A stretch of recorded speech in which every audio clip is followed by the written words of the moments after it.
This is KTTC News. A 10-year contract up for renewal, one where the Rochester Fire Department provides protection to the city's surrounding townships.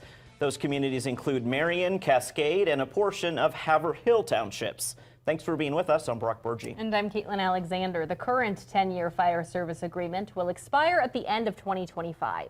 And this afternoon, Rochester City Council discussed making adjustments to this contract. Our Eric Min joins us live in the studio tonight after attending today's study session. Eric, tell us more about it.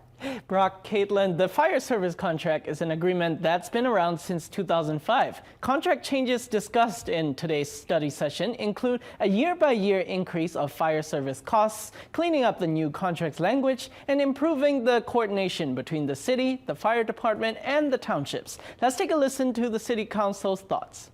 We all want to do the best we can for the people of Rochester, the townships, the county. When an emergency happens, a fire department is one of the first line of defense, no matter the location. Your greatest hope is you never have to call 911 for fire response at your home. For surrounding townships near the Met City, the Rochester Fire Department has been their go-to responder for the past 2 decades. Monday's study session is a part of the process to renew that 10-year fire service contract. Our hearts are in the right place to ensure that public safety is number one. With growth and rising costs in mind, the 10-year contract proposes a flat 4.5% annual increase in the township's fire service payments. On average, the operating costs have changed by about 4.7% a year.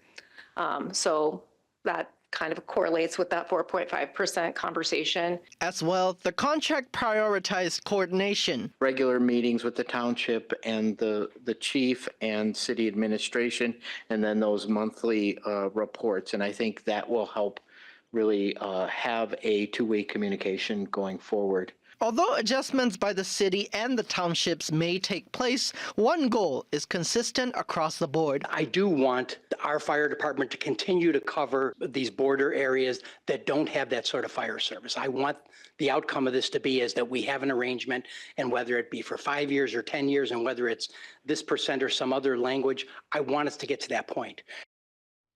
The city's next steps for this 10-year contract include meeting with the townships about the changes proposed in this agreement. If the townships give a green light, Rochester City Council would need to also approve the contract for it to be effective starting in 2026. Live in the studio, Eric Min, KTTC News.